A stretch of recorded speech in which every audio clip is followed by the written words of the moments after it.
اچھی اولاد صدقہ جاری۔ حدیث پاک میں آتا ہے کہ ایک شخص قبر میں جانے کے بعد اپنے اعمال نامے کو دیکھتا ہے اور اچانک اس کے درجے بڑھا دیے جاتے ہیں، تو وہ کہتا ہے کہ مالک یہ تو میرے اعمال نہیں تھے جس مقام پر مجھے بٹھا دیا گیا ہے، میں تو اس لیول کے عمل ہی نہیں کیے ہیں جو درجہ مجھے عطا کر دیا گیا۔ وہ کہتا ہے اے میرے مالک یہ جو ہے یہ میرے لیے کہاں سے آ گیا ہے؟ تو جواب آتا ہے استغفار والدک لک، تیرے بعد تیرا بیٹا جو تو چھوڑ کے آیا تھا اس نے تیرے لیے استغفار کیا ہے، اللہ نے سب کچھ تیرے کھاتے میں لکھ۔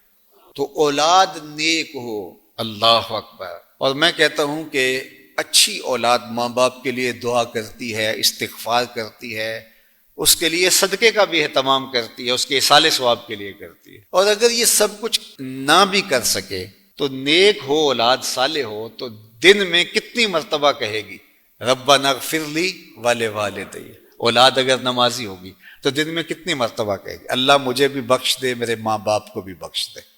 اللہ اکبر، اگر اولاد نہیں، لیکن اولاد اگر بدکار ہے، اولاد اگر جاہل چھوڑ کے گیا ہے، دیندار نہیں چھوڑ کے گیا، تو میں ایسے اشخاص کو بھی جانتا ہوں جنہوں نے اپنے سگے باپ کا جنازہ نہیں پڑھا، اپنی حقیقی ماں کا جنازہ نہیں پڑھا۔ آپ کہیں گے کوئی ایسا بدبخت بھی ہو سکتا ہے؟ وہ پھر یہاں نہیں ہوگا، بیرون ملک ہوگا، وہ کھڑا تھا جنازہ گاہ میں، کھڑا رہا، جنازہ نہیں پڑھا۔ آپ کہیں گے یہ حیرت کی بات آپ کر رہے ہیں؟ ہاں، ایسے لوگوں کو آپ بھی جانتے ہیں۔ یہ وہ لوگ ہیں جنہیں جنازہ آتا نہیں ہوتا اور ساری زندگی دوسرے لوگوں کے جنازوں میں جا کے دھوکہ دہی کے لیے کھڑے ہوتے ہیں، چپ کر کے کچھ نہیں آتا ہوتا کیا پڑھنا ہے، اور جب اپنی ماں فوت ہوتی ہے، اپنا باپ فوت ہوتا ہے، تو الگ بیٹھ کے جنازہ تو یاد نہیں کر رہے ہوتے کہ ماں چلی گئی ہے، باپ چلا گیا اور مجھے جنازہ بھی نہیں آتا، اور ساری زندگی لوگوں سے فراڈ کیا ہے، اب اپنی ماں سے تو نہ کروں، اپنے باپ سے دھوکہ تو نہ کروں۔ تو وہ سارے کاموں میں، مہمانوں کو دیکھنے بھالنے میں، خوش آمدید کہنے میں، مہمانوں کو بٹھانے میں، لوگوں کی تعزیت قبول کرنے میں لگے رہتے ہیں، اور پھر جب قبرستان میں جاتے ہیں اور صف میں کھڑے ہوتے ہیں، افسوس تو ہوتا ہوگا ہم کتنے بد نصیب بیٹے ہیں کہ ہم اپنی حقیقی ماں کے لیے، حقیقی ماں باپ کے لیے، اور تو رہا جنازے کی دعا بھی نہیں پڑھ سکتے۔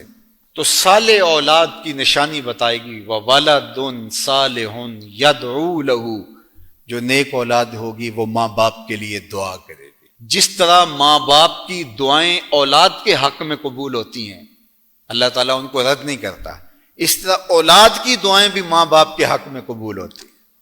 اللہ اکبر۔